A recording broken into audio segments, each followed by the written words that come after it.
Have you ever wondered who is the best sniper in the history of the United States military? Well, the hero is none other than Chris Kyle. To date, he is the deadliest sniper in the United States military history, from viralshorts in the Iraq War. The following movie recap is the 2014 American biographical war movie called American Sniper. It tells the story of Chris Kyle, which is loosely based on a memo he wrote in 2012 to tell about his story and experiences in the Iraq War. So how about we dig in now and get to know more about this hero? The opening scene shows the U.S. Navy SEAL sniper Chris Kyle perched on a rooftop. He is scoping out the part for a military convoy through a sniper rifle.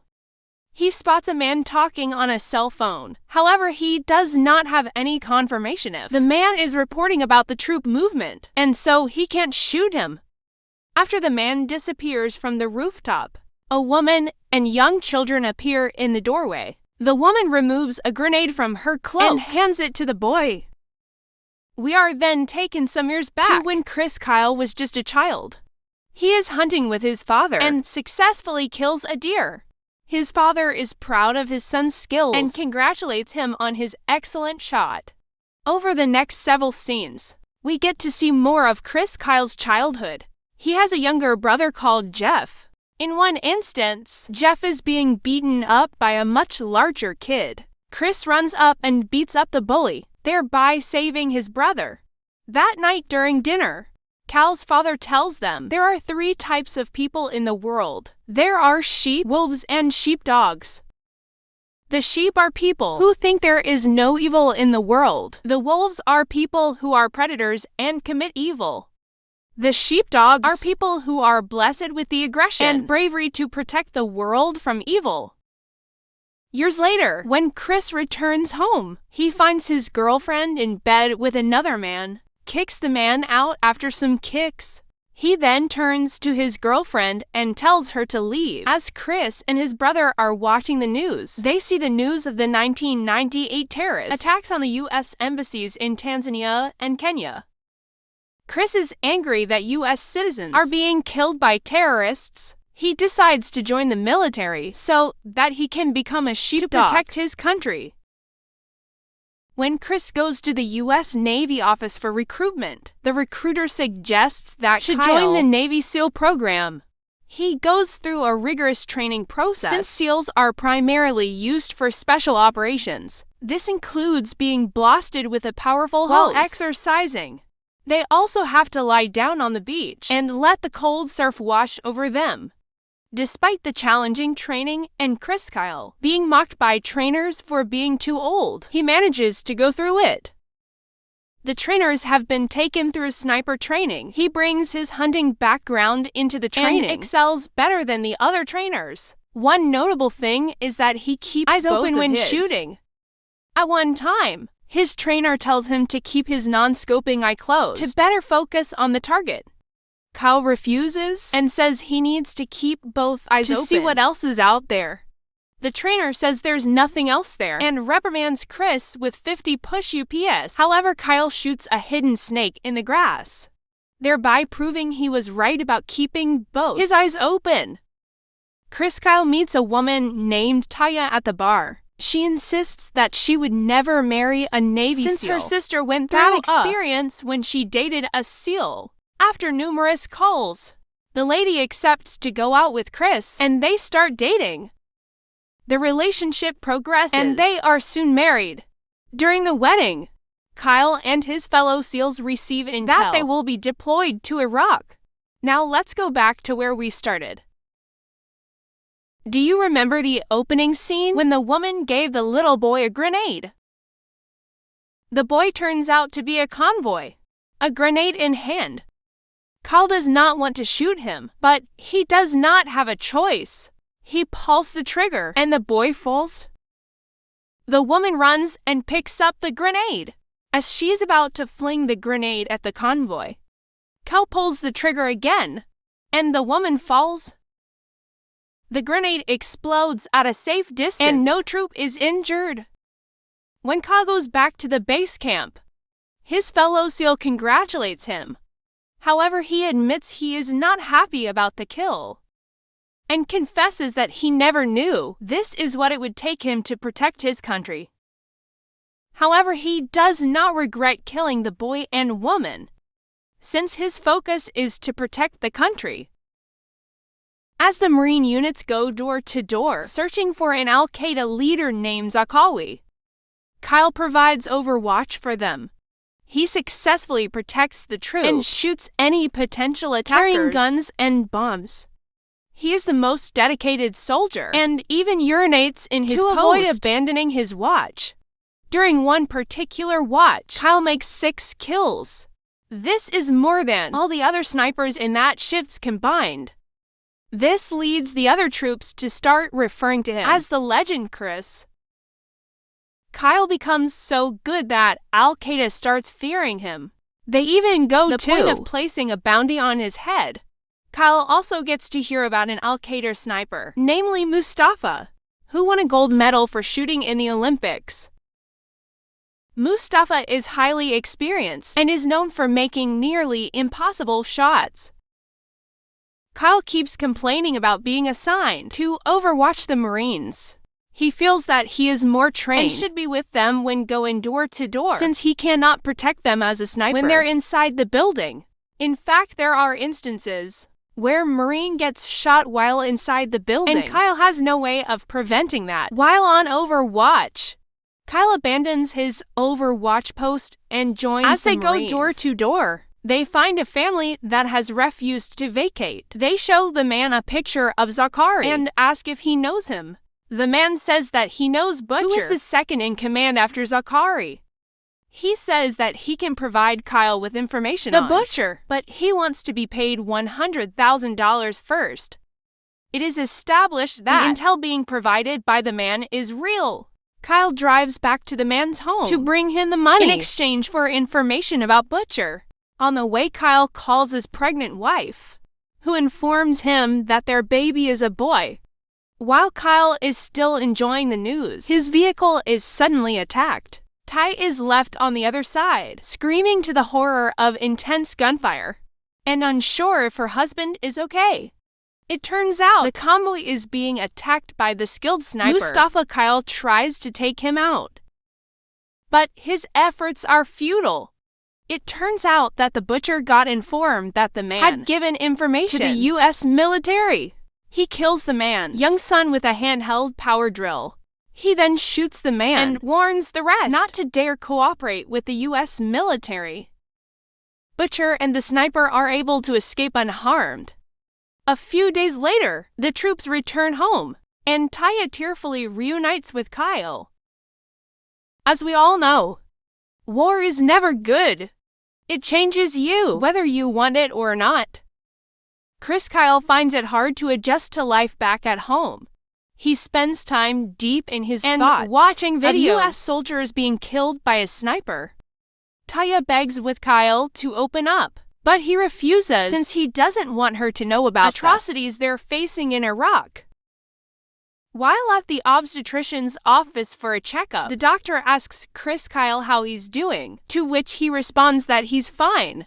However, upon taking his blood pressure, she finds it to be 170/100, which is very high. Despite the doctor's and his wife's concerns, Kyle says it is not a big deal and he will take care of it. On their way back home, Taya goes into labor. They rush back to the hospital and she gives birth to their son. Kyle's redeployed for a second and third tour. The bounty pun on his head by Al-Qaeda continues to increase. He continues protecting his fellow soldiers while also searching for Butcher, the sniper who has been terrorizing American troops. Kyle now leads a team of Navy SEALs. One of his men, Mark, regrets the war. However, Kyle reminds him that they are serving their country and protecting their families. During a mission, the team gets intelligent that the Butcher might be hiding in a certain building. The team breaks into a home across the street to observe. They find a family living there and stays with them. The man invites the SEALs for dinner, where they feast while having a great time. When the man is talking to his son Chris, Kyle notes that his elbows are raw, Since snipers spend a lot of time held up on their elbows, they typically get similar injuries. And this leads Kyle to realize the man might be dangerous. He takes going to the bathroom and starts searching for the apartments. He finds a hidden compartment with guns and explosives. He returns to the dining table, grabs the man, and brings him to the weapons. The man realizes he is defeated and says he will help the SEALs get into the building they have been scouting. At gunpoint, the Navy SEALs force the man to knock on the apartment's door. When the door opens, a sniper takes out the door opener. The man tries to use the door opener's gun to shoot at the SEALs, but he is killed too.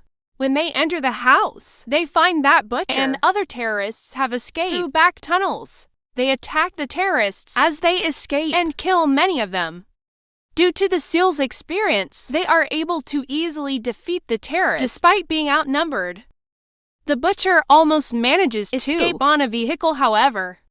The vehicle receives heavy fire from the Navy SEALs, leading to an explosion that kills him. Between the deployments, Kyle struggles to readjust the civilian life. Loud noises remind him of the battlefield and startle him deeply. Soon enough, his wife gives birth to their daughter. When Kyle visits his daughter in the nursery, she begins to cry. Since the nurse is handling another baby, she does not immediately attend to Kyle's daughter. Due to the screams, Kyle becomes increasingly agitated, screaming at the nurse and knocking at the wall. Back at home, his wife bitterly remarks that Kyle is missing his kids' childhoods. She regrets that she is creating memories all by herself. Kyle argues that he's protecting his family and country, and that is why he's continuing with a sniper job. Back in Iraq, during a mission, Biggles is shot in the face by Mustafa. This deeply angers Kyle, since Biggles was one of his closest friends, is rushed back to the base for surgery. Kyle visits Biggles in a hospital, where he seems to be in good spirits. He also reveals that he is engaged to his girlfriend. After the third tour, Kyle is still unable to connect with his family. He feels compelled to go back to war. An argument ensues with his wife, asking him whether he has a death wish. She argues that Kyle has already done enough, and it is time for others to go and serve their country. He tries to smooth things, but she says that if he goes back to war again, she and the children will not be waiting for him when he returns. While Kyle is talking with another SEAL, he is informed that Biggles has died in a recent surgery. This shocks Kyle, who had just visited him in the hospital, and it fuels his anger to kill the Mustafa sniper. During one Overwatch, Kyle follows a man with a grenade launcher. Before the man can attack the American troops, Kyle shoots him. A young boy runs over and takes the grenade launcher. Kyle is concerned that he has to kill a child once again. Fortunately, the boy puts down the grenade launcher, much to Kyle's relief. Kyle and his team informed engineers are building a wall around the city that will help in battle. However, a sniper has been picking up the soldiers from over 1,000 yards away, which implies that Mustafa must be the one responsible. Despite an oncoming sandstorm, the team head to the city on a rooftop. However, the given position seems to be incorrect, since Mustafa shoots from another angle and kills yet another soldier. After changing locations, Kyle believes that he has spotted Mustafa the scope, however. The rest of the team does not believe him. Since the sniper is more than 2,000 yards away, they argue that, at such a distance, it is impossible to see the other sniper, let alone shoot him. Additionally, the team spots many insurgents walking around the building. This leads them to further discourage Kyle taking the shot, since it will alert the insurgents about the SEAL's position. The leader calls to the base to send a response team, and they warn Kyle not to take the shot before the backup arrives. But guess what?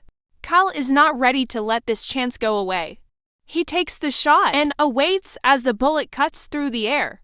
It turns out to be an excellent shot, and Mustafa is instantly killed. The insurgents hear the gunshot and start attacking the SEALs. The 4 SEALs take the terrorists one by one to consider their ammo, since the backup has not yet arrived. Kyle calls his wife, Taya, and tells her that he is now ready to come home. As the fight continues, the men continue engaging with the insurgents, who outnumber them by far. Fortunately, the backup soon arrives and starts supporting them. Additionally, the sandstorm reduces visibility and helps them to escape to their vehicle. As they run to the car, Kyle is shot. Fortunately, he is able to make it into the truck. Kyle returns home. However, he's still having a hard time due to his experiences in the war. For example, Ty finds him intently watching the TV as if it were on, while in fact it was actually off. When they watch the children play, a dog playfully grabs the collar of a boy. Kyle rips off his belt and grabs the dog. Just before he beats or strangles it, Taya cries out in horror, and Kyle comes back to his senses. Kyle visits a doctor, who informs him that he is officially credited with 160 kills, making Kyle the deadliest sniper in U.S. history. The doctor asks Kyle if he has any regrets for those deaths, to which he replies that he did not regret the kills. He only regrets not saving more American troops. The doctor tells him there are more troops you can help here, back at home. He takes Kyle to a support group of disabled veterans. Kyle easily connects with the men. As they share their stories, he takes some of the men to a shooting range and teaches them how to shoot sniper rifles. They are overjoyed, and after one of them hits a target, he remarks that it's the first time he felt like a man since he was injured in battle. With time, Kyle regains himself. He becomes social with his children and plays with them.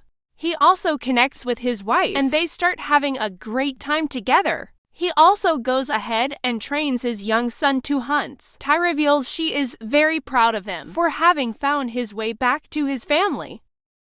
Kyle tells his wife that Amon has reached out to him, asking for his son's help, as he has been struggling after returning from war. After Kyle leaves, we get a glimpse of the uneasy young man that is going to help as Kyle watches.